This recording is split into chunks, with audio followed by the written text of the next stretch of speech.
Hey, IT Nation, Sean Lordo here with another installment of the Wise Up the Wise Up podcast, where we talk about everything within the community, whether it's important or not important. But most of the people are very smart that we brought on so far. They know far more than we know, especially me. Matt's actually you're pretty smart, so you might know more than I know too. But everything we want for me to argue.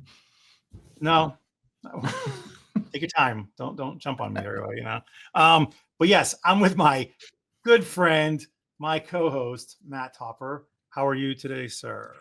Doing fantastic. Got my Dunkin' ready to go. My notably not Tim Hortons coffee, and it's Friday. We're recording this on a Friday at least. It's a good day so far. Right, and it's Friday, and we're a very short times away from IT Nation Europe happening March 10th to the 12th, which I will be at.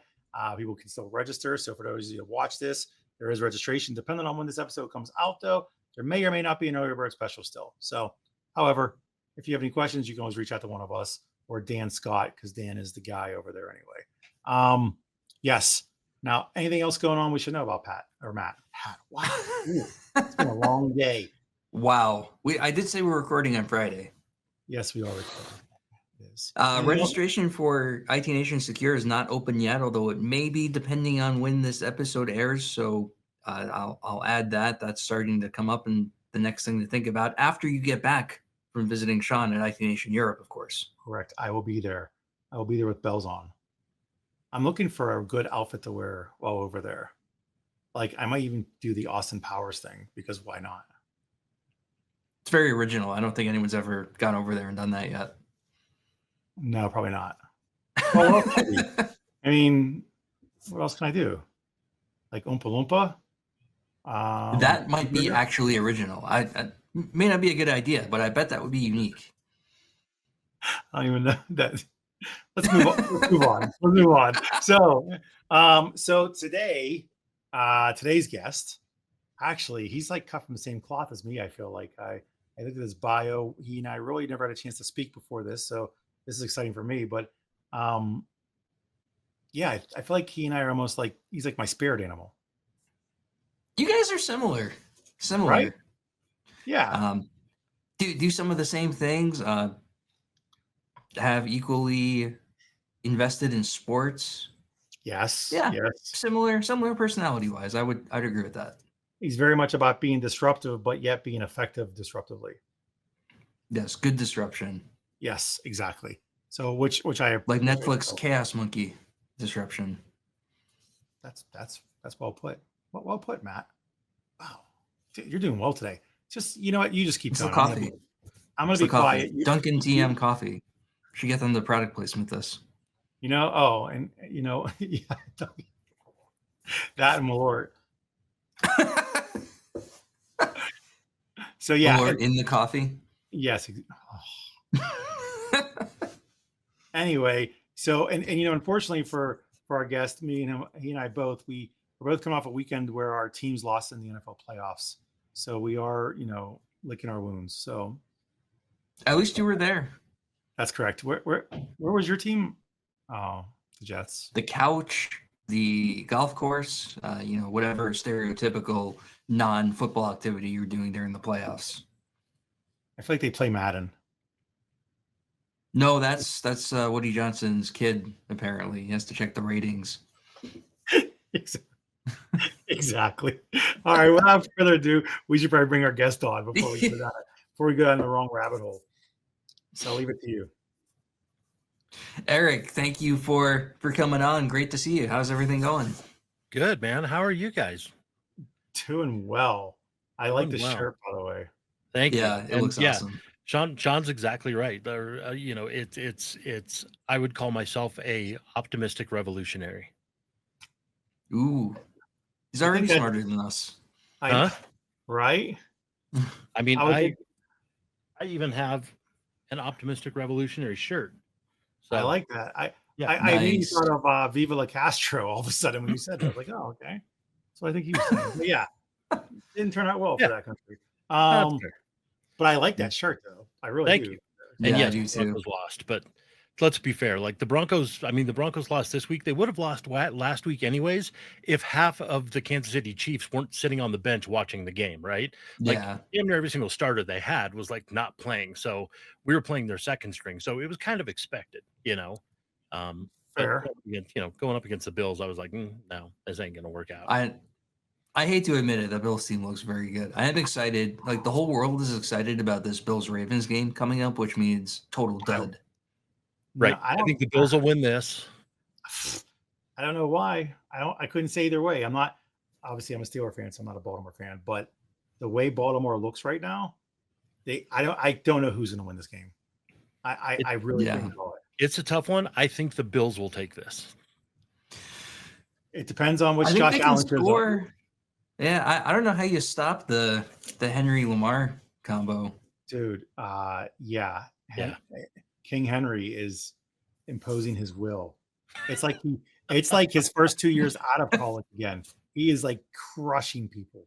Yeah. I mean, I cried. He stiff armed Minka Fitzpatrick like bad. I don't know, like it was a highlight. Minka's like face was in another stadium. It was so bad. That was a sad moment for me. They did replay that highlight of TJ Watt tackling Lamar without the ball like 25 times. He was really good at doing that. He also tackled Henry a lot of times without the ball. So yeah, I don't know. I'll say this: engaged Josh Allen is better than non-engaged Josh Allen. He looks good. I really hate to admit it, but they're having a fantastic year, and he stopped turning over almost completely. Like he's the real deal now. Mm-hmm. I agree. So now that we've covered licked our wounds. This is the sports show. We've changed topics. I know. Oh, well, actually, I'll use a sports story in relation to what we're here to what you do, Eric. Jameis Winston. This man was not a good guy, but somehow his PR team made him look like a freaking angel. Yeah. And everybody loved it. I mean, because he was not a good guy in college. He wasn't a good guy in the NFL. But all of a sudden, he became this really good Samaritan. Everybody loved his jokes because his PR team was so damn good. Right. Amazing. Right. Very true. I'm like, this guy, so if anybody wants to know how to build a good brand, talk to him. Talk to his PR team. Yeah. Very true. Talk to someone who worked with Jameis. Don't talk to him specifically. Yeah. Right. He didn't have a clue. He's like, I don't know how they made that happen. That is, oh, dude, they're good. So, but let's talk about you, Eric. You live in Denver now. You're from Denver. Right. Right. And what do you give us some background on you, please? God, I hate buzzwords, but I guess serial entrepreneur. Started my first company in 95. I'm on, I guess, company number 6 now. I don't know that it's really a company or not. I'm not real sure what it is. But it'd be something if I would actually listen to people like Matt and a million other people telling me to get it off the ground. But we'll get there in a minute. So I've done a handful of startups. I worked in the media industry for the news media for about 7 years, which is about 6 years and 9 months longer than anybody should. As for one of the 4th largest media companies in the U.S. as VP of Interactive, and was then after that met John Street of PAX 8 way back when, like 99. Him and Chasen and all those guys, and another story, but turns out I've known Chasen since 96, just not under his real name. So I brought him a big deal at USA.net when they were running that. Years later, we caught up, and he was like, come rebuild the SE team for me at MX Logic. So I was like, look, I just left Verizon, which is a 234,000 employee shit show, and I don't want to go to another one. Like, are you up for sale? And he's like, well, we're always for sale, but he's like, there's nothing on the table right now. Within a year, we sold to McAfee. Now I work for a 5,000 employee company. Within a year, they sell to Intel. Now I work for a 115,000 employee company. And I was like, I'm out. So I left there, went and built another startup, had a few exits, had a few lessons. And then in late 2012, John called me and he was like, hey, come out to the house. So I went out to the house and he was like, I think I'm going to start a distributor. I'm like, like an ignition distributor and an engine? And he's like, no, like a software distributor. And I'm like, are you crazy? I was like, that's a terrible idea. I was like, there's Ingram, there's Arrow, there's Tech Data. Like, you're going to start a distributor, and of course, look where they're at now. So, I was there for I was in the process of building startup number 5 at that time, and so there was no way I was joining his team, and um, so I hung out for about 9 months more as a advisor consultant role, and built their first digital strategy and branding and go to market and all of that stuff, and then I left, and then it was 2020, late 20, early 2021, and he was like, I think you might be right about this whole like storytelling, video content being a real important part of that. He's like, why don't you come back and we'll build PAX 8 Studios? And that's what we did. And I said, I'm probably going to go do something else, but let's get it off the ground and get it up and running. And hired just some rock star people for all the old people out there that remember the old ZD TV and like Tech TV and the screensavers and all that stuff. So Nick Yardley, that runs PAX 8 Studios, who's a genius editor, he worked for ZD TV. So like the original like pre-roll, like 3D animation stuff for like the screensavers, Call for Help with Leo Laporte, all that, he built all that. That's dope. Back when That is building so that cool. shit was really, really hard. That is Yeah. yeah. So, Matt, you don't know this, but you're about to find out. The best part about your story just now is when PAX 8 came to existence. I was with a company called Mind Matrix, and you were my client because you were trying to figure out your business model still. And the VP of marketing at the time, I forget what his name is. He Probably left Don Jeter. Don Jeter. No. Oh, Don before worked him. for the guy Don worked for. Yeah. Went off and started doing cat clothing stuff. He did that even before that, but what he did was he moved to Alaska, the middle of not the middle of nowhere, I think Ketchikan, and opened a crepe shop. And he's right off the pier where the cruise ship comes up, and he's crushing it and living the best life ever. Good yeah, for what him. a life. That sounds good. Oh, He was a nice guy. He was very intelligent, but the problem that we were having was PAX 8 wasn't sure what they were yet. right.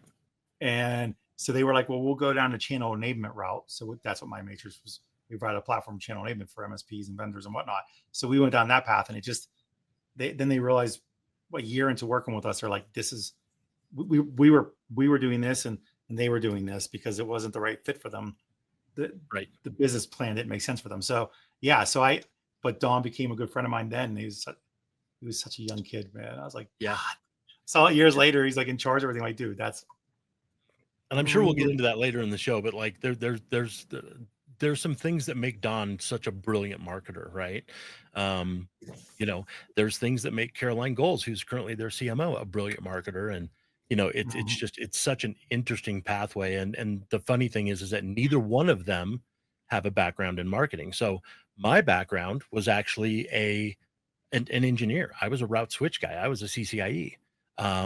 I did, BSD Linux security, like I did route switch and security across, interfaces. Like I was pushing packets across the ocean for Verizon and doing messaging security.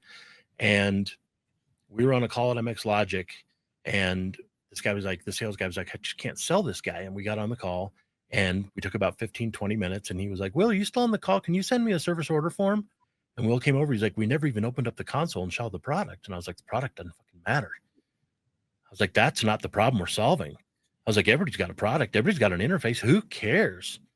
I was like, listen to your customer and figure out what their problem is, then have a human conversation with them. That's all the hell I did. And then the marketing guy at MX Logic and I started talking, and he was like, what makes you like default to that versus being a typical engineer and talking about the geeky stuff? And I was like, because everything we do from an engineering perspective of security is firewalls, ACLs, policies, endpoint protection, whatever. And I said, that is all reactive security. That is, something happened. How do we fix it? Something happened. How do we fix it? And I was like, what we don't ever address is, why do people do dumb things? And it's because we're not educating them well enough. And I was like, so that's proactive security, which is, let's approach this from the perspective of, yeah, you're putting the company at risk, but you used your credit card, not ours. So you may have opened us up to malware by going to that website, but you're opening yourself up as well. And I was like, let's focus on proactive security. And that becomes What and the pathway to do that is to understanding how humans operate. And he was like, you should be in marketing. He's like, because that's what marketing and community is understanding how humans operate. So I get asked all the time, like, I serve as a CMO for a really great MSP out of Denver, K3 Technology, which is just a phenomenal crew of people. And people ask all the time, like, what does a CMO do? And I'm like, I have absolutely no idea. I couldn't begin to tell you what a CMO does because I'm not a marketer. I'm a Right. behavior guy, right? Like that's, yeah, But you you're a want spreadsheets communicator. and all that stuff. Yeah, Yeah. like that's not me. And I don't think that's the future. And there's a lot of people that disagree with that. There's a lot of people that agree with that, right? And you know, Spreadsheets are only good for data collection. Let's be honest. I well, mean, that's what, and there's an admin that should do that job. But if you're going to be a true, I'm not saying you should be a CMO or not, because I'm not even sure what it is even at this point myself. I feel like right, it's objective to the organization you're in of what's needed, right? Because it's a true leader picks up the slack, right? That's typically what it is. So if you have to be the spreadsheet person for a month until you find somebody, then you will be, right? Or whatever. Or if you need to be the creative director until you find the creative director, you will be, right? But I think from exactly how you just spoke, though, you're a communicator. You focus on it's the hardest part of all these companies, especially small companies, especially that don't have a staff that can help them with messaging. The biggest struggle they have is that English to English translation. Yep. They Matt and I are polar opposites in the way we talk. right. Matt's, I mean, we're the prime example of it because he is by definition an engineer minded person. He's going to talk about all the features, all the cool nuts and bolts, and how he got there, which I don't know what he's talking about. I don't care. I just want to know, does it make the soup or not? Is it going to be hot? Right. Is it going to taste good? That's all I care about. That's right. You Yeah, know, you're exactly right. And that's, and I think we tend to default to, you know, who should be talking to customers, who should be up on stage, who should be there, because some people, as you said, some people are better communicators, some people are worse communicators. So you take the nerdiest of nerds that you can find and put them in front of a camera, and what happens? They breathe out of the top of their chest and they can't catch their breath and they feel like they're going to throw up and they stare straight at the camera and they talk in choppy blocks. But you get them to the bar and with a bunch of friends, and IT people, tech geeks have the Yep. best stories in the world because we deal with people that are struggle to work with the things that we find so incredibly easy, right? So we have some great stories, and we can tell stories all day long, and it's because every human being is a storyteller, right? We've Yep. been told by our parents, our religious leaders, our teachers, our coaches, sit down, shut up, don't talk too much. So we've driven that storyteller out of us and that Yes. creativity out of us. So all you have to do is just get it back. And it's not, all you have to do, right? It's Right. really not that hard. Yeah. But every single one of us is a natural born storyteller, right? Like so anybody who knows 75 Hard, which is this program where you work out, twice a day for 75 days, you drink a gallon of water, you don't drink alcohol, you read a book, blah, blah, whatever. The purpose there is it takes 66 days on average to form a new habit. Some people it takes like 20 days. I don't know who these geniuses are. Some people it takes like 230 days. I have no idea who those people are, but damn, do I want to meet them. But on average, it's 66 days, right? I'm like, it's taking you 231 days to figure out that you don't want to smoke anymore. But 66 days on average. And so we were all kind of joking around in the Tech Degenerates Discord channel. And I was like, yeah, you can literally go from like, I'm super awkward on camera to being super comfortable on camera in on average 66 days. So I launched just a weird thing, and it was like I don't charge for it or anything like that. I just launched this thing called Auth 66, which is becoming the authentic you in 66 days. You have to create a video every single day. It cannot be any more than 2 minutes or longer. Everybody goes beyond that. Absolutely no scripts whatsoever. And just talk about whatever the heck comes to your mind. Like, don't overthink it. Don't, like, you have an idea, grab your phone, hold it out, turn it on, and just start talking.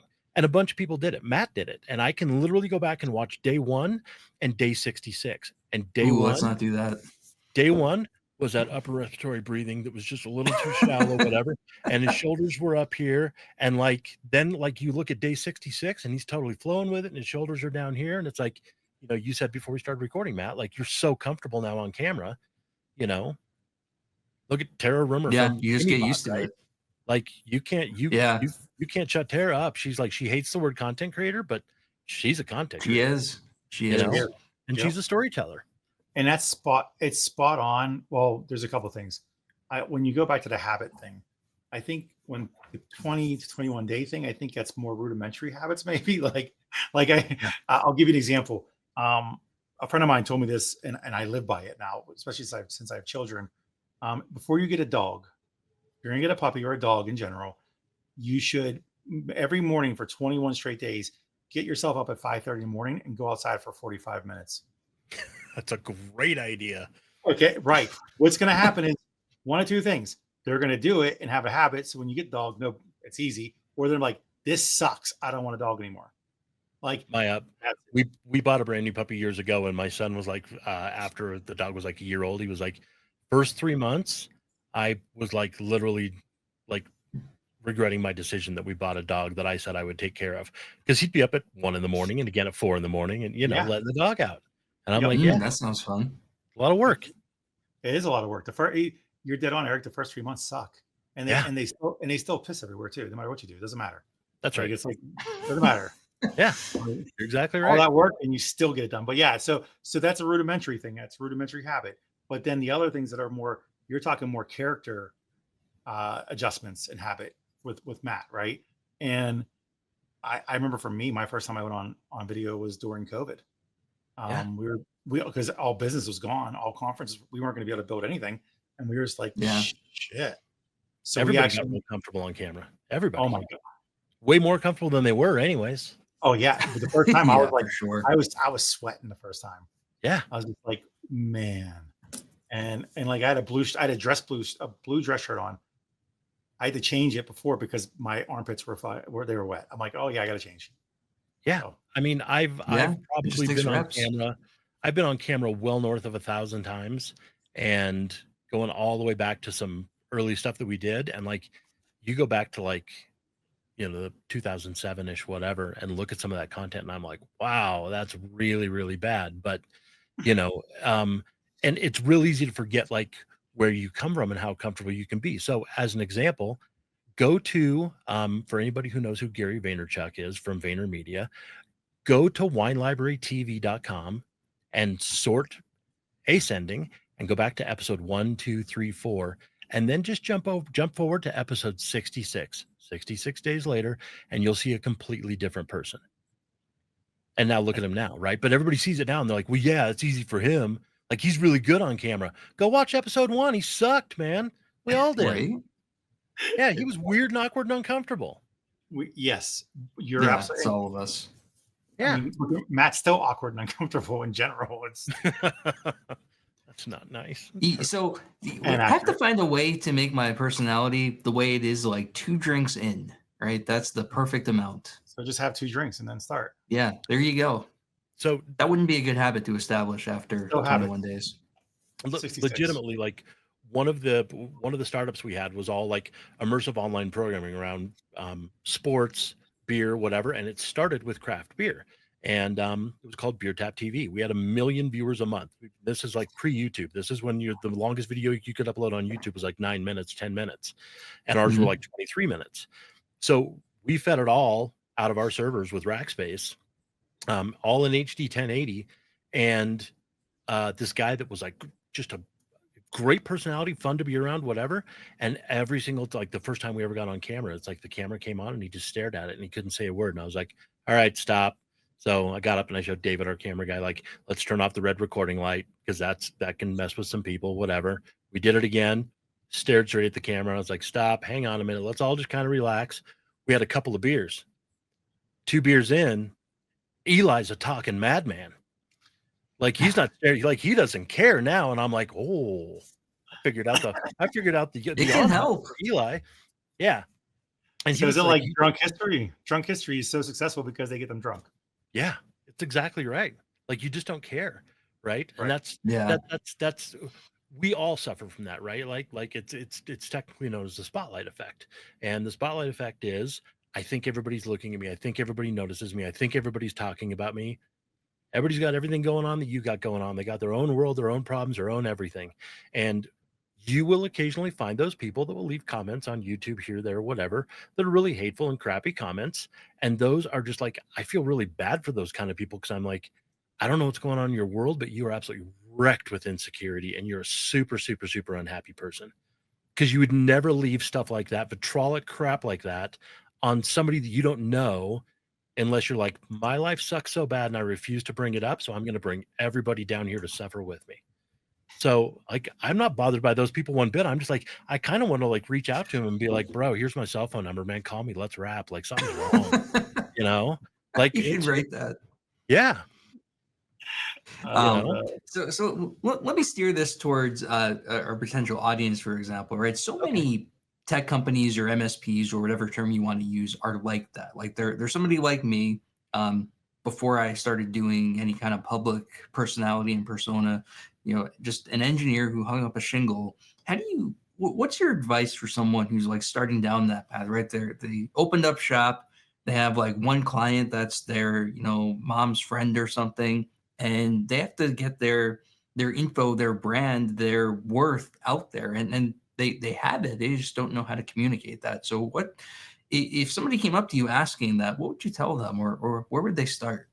Yeah, you're spot on, and it's what I call the "if I ran this company" syndrome, right? It's like we all started off as like Exchange admins, Active Directory admins, and when you're all out having beers, you're like, if I ran this company, man, here's how things would go because Yeah. everybody thinks their CEO's an idiot, and everybody thinks they can run the company way better. So they quit and they go build a startup called an MSP, which is really weird because MSPs have to go out and actually interface with customers, and the whole reason we all got into tech is because they stuck us in a back closet somewhere where we didn't have to talk to anybody. Now we got to talk to everybody. What's not in the shiny brochure about start your own company and then buy a Porsche is I have to be HR, finance, sales, business development, marketing, all of those things, right? So now we're like, well, crap, I'm not getting any business. You're like, are you selling to anybody? Well, nobody's coming knocking on my door. Yep, that's true. That's not going to work that way. You're right about that. Like, you're going to have to actually go out and find customers. And so, to your point, right? There's like, we were talking to Wayne Selk from CompTIA. Henry Tim and I were. We now figure, just based on the NAICS code, that there's just north of 65,000 MSPs in the United States. Just in the United States, 65,000 MSPs. And so how do we differentiate ourselves? Right? We're all selling the exact same thing. I may not be selling Enable, I might be selling something different. Are they so far apart that this one won't work and this one will? No, absolutely not. Right? Like, there might be some differences and there might be some things like these are things we really need. But by and large, we're all going to buy the Office, the Microsoft Office suite. That's the operating system, and everything else we stack on top of it is apps. So you better figure out a way to differentiate yourself through what we do. Right? So I'll take you back to another PAX 8 story. And that was where we were trying to figure out is, why would anybody ever leave Ingram, Arrow, TD, whatever, SureWeb, to become a PAX 8 customer? So it's like everybody's like, oh, we're building a new social network. You do realize, like, I'm not just going to move from Facebook over here. Like, the hurdle bed will be non-existent, because if it's a speed bump, there's no reason for me to move. All my friends are here, all my pictures are here, everything's here. Why would I leave Ingram? Why would I do whatever? And we battled over that, and there was a lot of like, well, because of this, well, because of that. And I was like, who cares? I was like, we're talking about things we think people care about. They're not things that people care about. They're things we want them to care about. And Ryan Walsh said they would come to PAX 8 because of the experience they get when they work with us. And I was like, write that shit on the board, and wrote that stuff. And I still have a picture of it. He still has a picture of it on his phone. And that has been their driving force all the way back, right? It's like, it's the experience you get. So you end up r/MSP. What do you find when somebody's like, where do I buy from distributor? You don't see a bunch of people screaming Ingram Micro. You see a bunch of people screaming PAX 8 because of the experience they get when they work with them. So back to answer your question, Matt, how do you do that? I would start by just turning on your camera and talking about things. Here's the thing, is that we have so many interactions with people, whether it be peers or whether it be our customers or things we read. Matt Lee might put a post on LinkedIn. Just because Matt Lee and John Hammond and Wes Spencer and, Jason Slagle and 25 other people are talking about it, doesn't mean your customer is following those people. It also doesn't mean they want to hear it from those people. Think about, like, go back to like junior high or high school, right? Where you're like, you have this history teacher and this history teacher is terrible. And you're like, I hate this guy. Like, I hate history. I hate everything about history. This class is terrible. And then the next semester, you have a different teacher and you're like, my God, I love history. It's so fun. They're teaching the exact same curriculum. It's just in the way that it's presented, you know? Um, early on into my route switch career, like I could not figure out subnetting. I'd read books, I'd read this, I'd read that, I'd done research, and I was like, oh, wait, I know why I can't figure it out. I'm an idiot. Everybody else is figuring out subnetting. I can't figure out subnetting. I must be stupid. And a buddy of mine, we sat down at a bar. He's like, you can't figure out subnetting? And I was like, yeah, rub it in. Thanks. And he's like, hang on. And he grabbed a napkin and a pen from the waitress and like took him about 3 minutes. And I'm like, get it. Totally got it. Makes total sense now. It was just in the way it was presented to me by somebody else. I So love it. start telling those stories, right? Stay within your lane, you know. Like I'm an old security guy. So like when I see Matt Lee talk about something, I'd like, ooh, I would love to talk about that. Am I qualified to talk about that? Absolutely not. I mean, I played high school football, but the Broncos are not calling me for advice, although maybe they should. The Jets certainly should. So you know, it's start telling stories and be ready for the fact that it's going to be uncomfortable. It's going to be weird. I don't know how to record video. I don't know how to do this. I don't know how to create content. If you don't want to record video, write a blog post, do all kinds of stuff, post on LinkedIn where your customers are at. Figure out who your ICP is. That's critically important. Like figure out what your ICP is, figure out what your brand stands for. You better go through a brand matrix and figure out how do we actually build our go to market and how we want to show up in the world and who do we want to go after. Now when you're brand new, you have an ideal customer profile, right? And it's like they have a checkbook and a heartbeat. But you're going to dial that in hopefully really quick, because Nancy's flower shop that has one PC sitting on the counter and you're going to charge her $75 a month for an endpoint, you're not doing very well on $75 a month unless you really, really enjoy ramen. And then you're probably doing great and you're living in your parents' basement. Um, but yeah, so like, you know, just get out there and start doing it. Like figure out what are they talking about? Ask them questions. Go to your customers and be like, what are the biggest problems you're trying to solve right now? And then think of they're reading the same stories and articles you are in you know on CNN and MSNBC and all that, and they're like, man, this sounds scary, but I don't know what the heck this is. And I know we'll get into the whole FUD thing. You know, this virus sounds scary, whatever. Start creating content around it and be like, here's what this really is. Here's how worried you have to be. Here's how you fix it. Here's how you stay away from it. Blah blah blah, whatever. Right? Here's this malware, this endpoint, this threat, this whatever. You know, all that kind of stuff. Like it's literally you're gonna find your way and you're gonna figure out where you land at and what you're really good at, and you're gonna figure out what you're not really good at. And that's probably the most important part. Because otherwise we try to be good at all kinds of stuff. Like, you know, for earlier back in the mid 90s, I was like, I'm a software developer. No. Eric's a really, really, really bad software developer. Like really bad. And I was like, I'm not a software developer. I'm a route switch guy.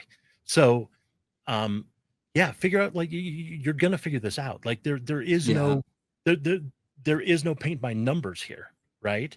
It depends on your customer. You know, somebody in the automotive industry versus a chiropractor or a doctor or a lawyer or whatever. Like the way you approach that problem is going to be very, very different because they have different needs and they want different things. But at the end of the day, we focus on trying to make them a customer, forget about them ever becoming a customer. Approach it with, I don't care if you're ever a customer. I just want to make you a better business. But we don't want to make them a better business. We want to make them a better customer, meaning more profitable.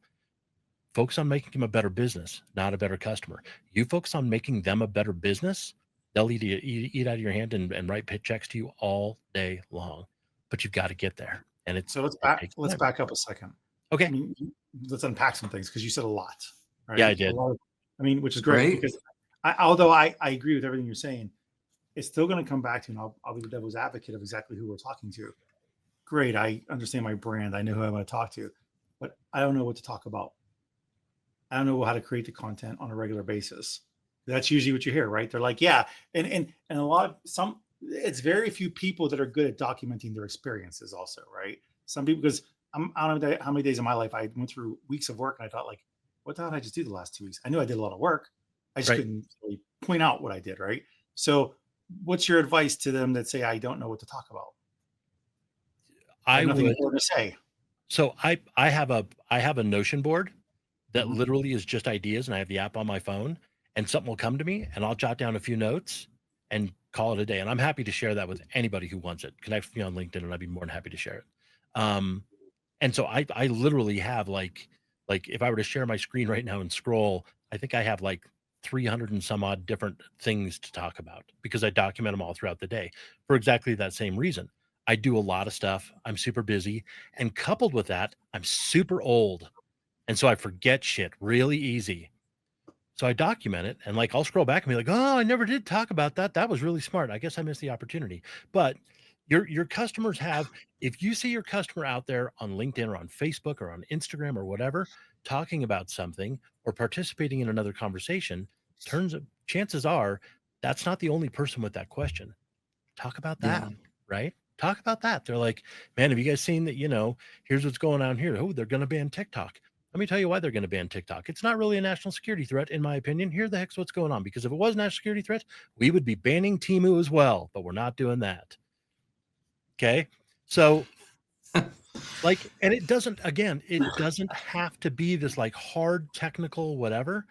Start an Instagram channel underneath your brand where every single day you do a screen share. You go record a video on your screen and chop it down to a 1x1 or a 9x16 of a tip of something to do in Excel or a tip of Yeah. something to do in Outlook. Like, how do I do Sure. this in Outlook? How do I build a filter? How do I do whatever? Like anything that you think might matter to them, and be a storyteller, right? Like we default to story. Story is what wins everything. And I would one agree. thing I found when going along this route is the realization that everything doesn't have to be this incredibly insightful philosophical thing that's going to like blow the world up. It could be, hey, don't forget you could, hit Alt F to get to the file menu, right? Something really dumb. That's right. We don't always have to file the three. Everybody's like, there's the 3-act narrative, right? There's the buildup, there's the client, there's the conflict, and then there's the resolution. You can actually do that in a 45-second video, but don't get caught up in man, is there a problem? Is there a conflict? Is there a resolution? Like, don't get caught up in that. Just be like, this is something I think people should know, right? And it could be like, I was talking to a customer and the customer asked me a question and I thought everybody knew that. Turns out this person didn't know that. Of course we think that. No different than you wouldn't go to your doctor and your doctor's like, hey man, so here's what's going on with you. You have pericardial tamponade, blah, blah, blah, and rambles on about stuff. And you're like, well, what's that? He wouldn't be like, what are you, an idiot? Everybody knows what that is. No, he knows nobody knows what that is because he's a doctor and you're not. So he explains it to you like you're not a doctor. So explain it to them like they're not an IT person because they're not. Yeah. Right. I totally appreciate that. Actually, my most watched quick video was years ago when I explained the difference between Memorial Day and Veterans Day. Yeah. Right there. Because I didn't think about that. And then somebody said to me, he said, Happy Memorial Day. I was like, no, you don't, I'm alive. I was like, no, you're a veteran. I'm like, that's why we have Veterans Day. Right. Memorial Day is to celebrate the people that passed. You're actually saying Happy Memorial Day to the families of the people that lost their loved ones in the military. Right. And they're like, I didn't know that. And I was like, right. Yeah, like I'm still here. I'm alive. I'm good. We're good. Right. Yeah. And, so exactly that point, right? And it's like, and there again, it's like, so do I make my channel about my passions and my hobbies and my this and my that? It's like, or do I make it about work? And it's like, it totally depends. Like if you want to salt in a little bit of content that shows you're actually a human being, absolutely do that. Like people are so afraid to stray outside those lines and be like, actually show that they're a real person. They want that, like, we've all had that, like when we have a kid or whatever, and it's like the first time they see their school teacher in the store and they're just like, they live outside the school building. And you're like, yep, they're a real human being. There's like, it's the weirdest thing ever. Right. Everybody knows we have real lives. And that's this again comes back to developing that trust. Right. And like the way you build that trust is through repetitive processes and repetitive impact and getting in front of people and telling that story and doing it in an emotional way where they're like, really at the end of the day, we always talk about B2C and B2B. That doesn't exist anymore. It's human to human. Humans buy from human beings. The brand comes second. 20 years ago, 30 years ago, 40 years ago, our grandparents were like, we buy Buicks. That's all we buy. We buy Buicks because they're like driving on a couch and it's the most reliable car ever built. Well, it turns out that's not true, but They bought Buicks. They bought the logo, right? The shield is what they bought. We don't do that anymore. Everything has changed, and a lot of it changed. We accelerated in 90 days. We accelerated forward 10 years in buyer consumer behavior during COVID. 90 days it took us to catapult 10 years ahead. People changing alignments of what brands they buy from, shopping online, all those types of things. And what we pulled out of that was, yeah, we're humans and we buy from humans. I mean, and we're not necessarily buying a product. Like, look at Apple. Like, what does Apple sell? Apple doesn't sell phones and technology. Apple sells belonging. What does Nike sell? Nike sells partly belonging, partly a lifestyle. Matt, you're a runner. What kind of shoe do you wear? Not Nike. Yeah.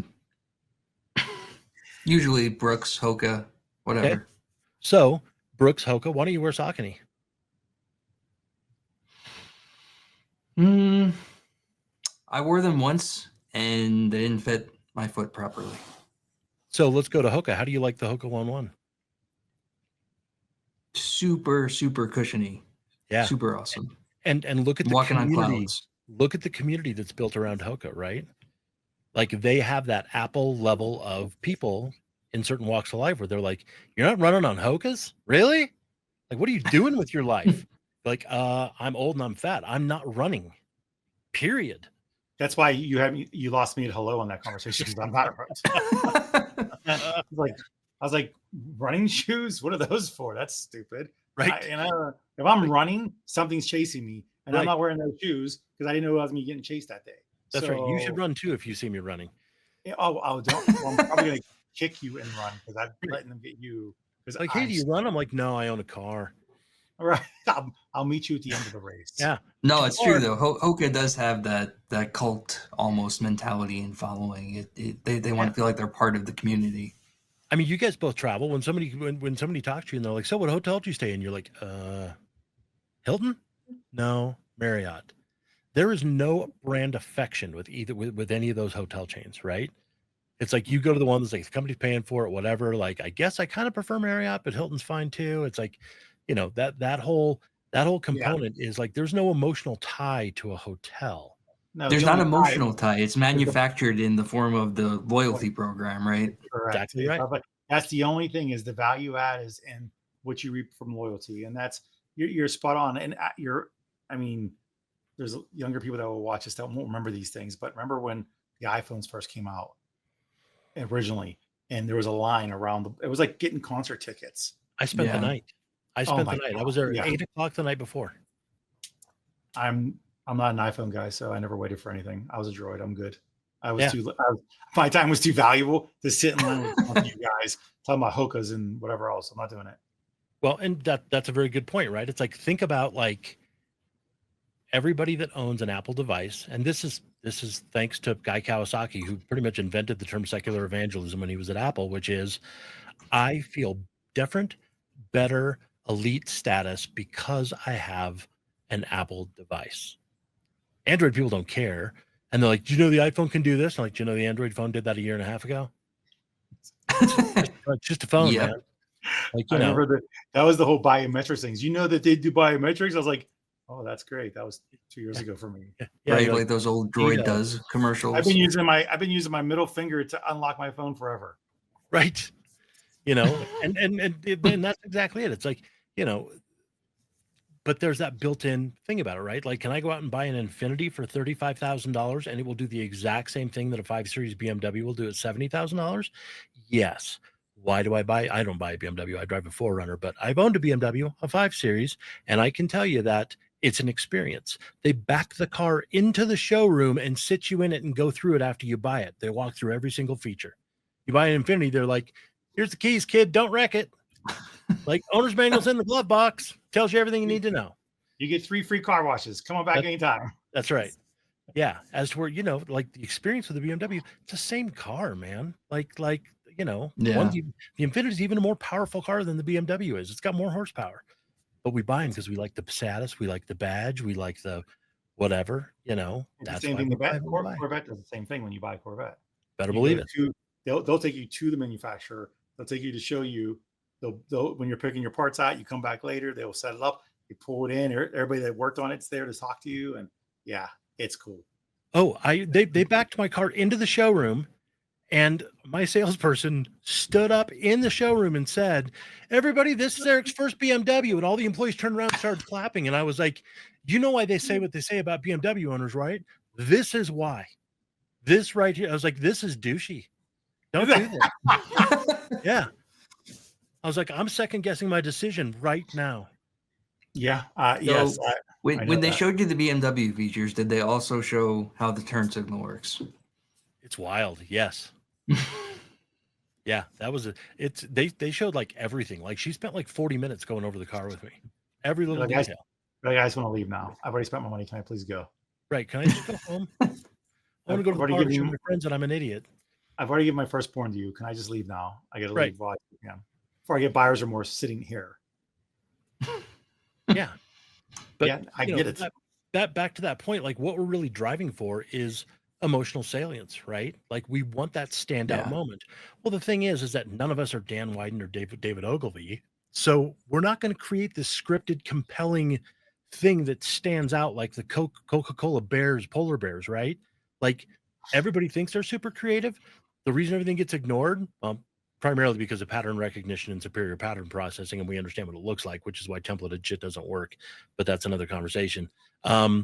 Is because we're not great at creative. What we are really good at is storytelling. So be real, be natural. Like this is what so it's we always talk about how we make decisions, right? And it's like, does it meet the criteria?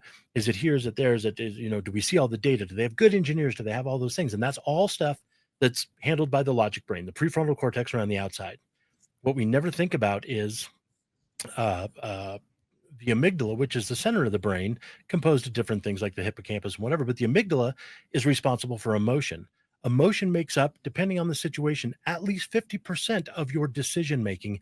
And the amygdala has absolutely no capability to understand human language. The words don't matter. The data doesn't matter. All the specs don't matter. We've all been there where it's like, I see it. It makes sense. I've seen the interface. Everything's good. Something doesn't feel right. And that drives your decision. Something doesn't feel right, right? I got the gut feeling about this guy and I just don't know. And we're so good at processing stuff and pattern recognition and pattern, especially with the amygdala. Like again, back to the amygdala, we see changes in facial expression, tone of voice, body language, all those things. So let's go back to the SE model, right? A sales engineer model versus a salesperson. And the SE gets on the phone and the guy's like, I can't get this guy to buy. Well, it's because you're a sales guy and he can sense, he can smell it like fear that you're trying to like drive a sale. The SE's not commissioned. So they get on and they're like, you know what, Bob, I'm not going to lie to you. I don't give a shit if you buy this thing or not, man. Let's just talk about your business. Let's chop it up and see what's going on in your world. Tell me what's going on. Tell them it's like, yeah, we can do that. I don't know if this is a good fit or not. Let's see. Tell me about this. And they'll be like, oh yeah, we can do that too, right? It's like they come to the end and they're like, that guy gets me. Like he knows what I do. Right. And that's how they, right?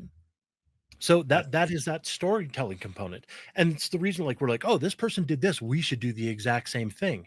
Our ability to see an elephant in the clouds or a rock that looks like a frog or whatever, that is pattern recognition, which comes in 6 flavors of template, prototyping, multi-discriminate scaling, recognition by components of theory, top-down, bottom-up, and seriation. So right, you're going to scare people with this. yeah, You realize, okay, remember who we're talking to right now. Remember the audience, right. Okay? You just scared the shit out of every MSP or startup vendor that's going to sit with you sold them on storytelling, and then you just gave all kinds of technical stuff, scientific stuff, and they're like, forget it. They're all going to look this up. That's right. Maybe. So we bring in Googling happening after this. We bring in roughly 11 million inputs from our sensory system at any given time, and we can only process 50 in our brain.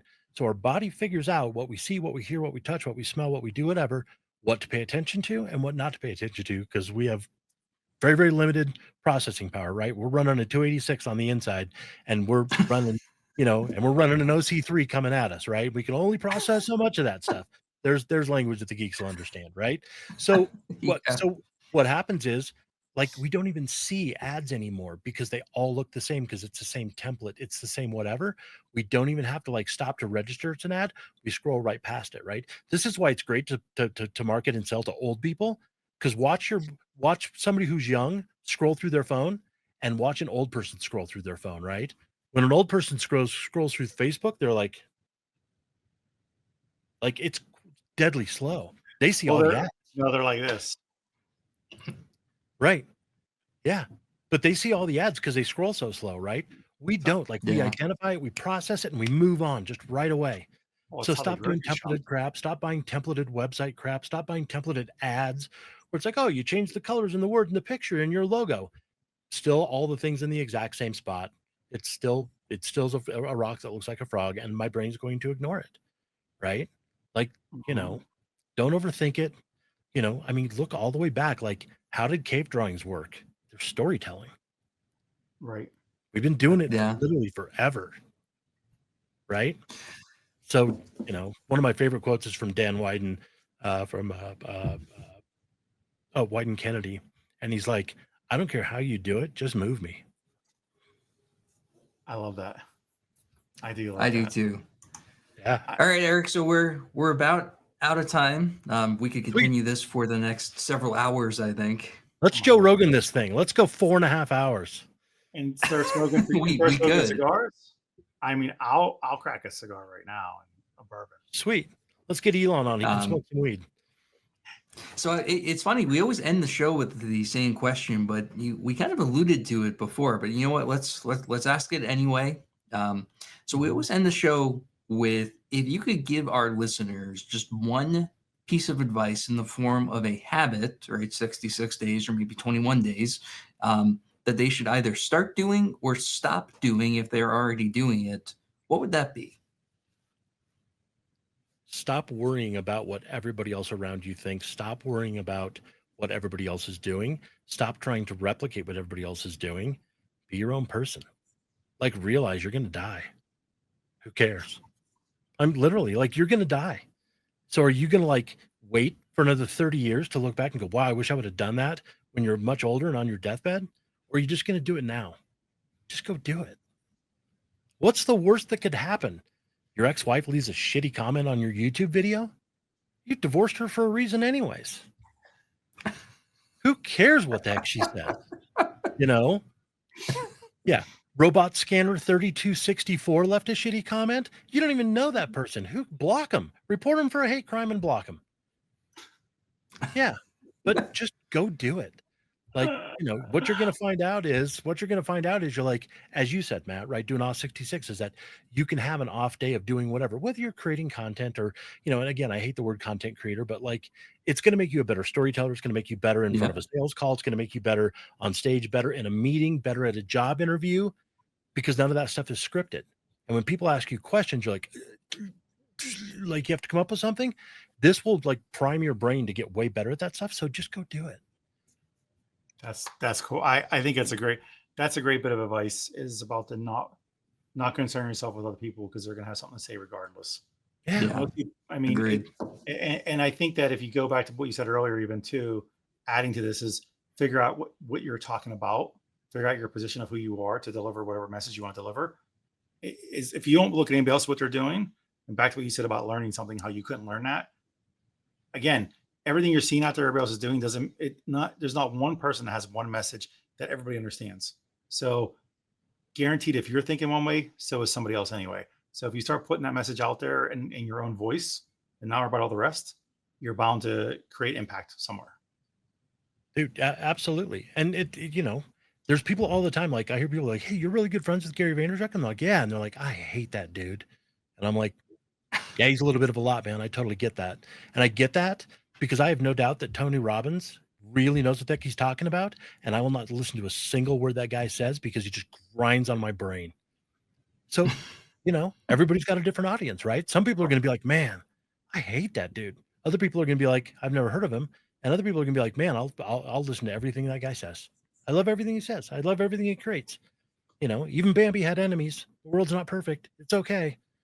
If you need a hug, connect me on LinkedIn. I'll give you a hug. I'm down. Oh, that's the perfect thing that we got to end it on. Even Bambi had enemies. Perfect. Beautiful. Like that should be actually Right. the subject of this podcast. The topic should be even Bambi had enemies. Yeah. It's truth, right? Dead serious. Oh, that's good. Adorable, lovable deer, and she had It's enemies. good. Yeah. Next episode of Wise Up podcast. Even Bambi had enemies. Well, Eric, thanks for coming on. This has been you guys, man. amazingly insightful. I Really appreciate appreciate it. Very much so. Yeah. Appreciate you This guys. is great. This has been very good. Where do we find you in public? Where are you going to next? Anything? I don't think Anything in I'm our space? I'm not going to anything anytime soon. But yeah, connect with me on LinkedIn. It's just Erik Boles, ErikBoles. Got It's it. that everywhere. Instagram, there, you name it. Yeah, that's it. Awesome. Well, that's all we have for today, man. Thanks. Seriously, it was good. This was a very thorough and robust conversation all at once. Yeah, man. I appreciate you guys. Yeah, appreciate it. Yeah, we appreciate you. Seriously. Thanks for taking the time. Matt, You bet, man.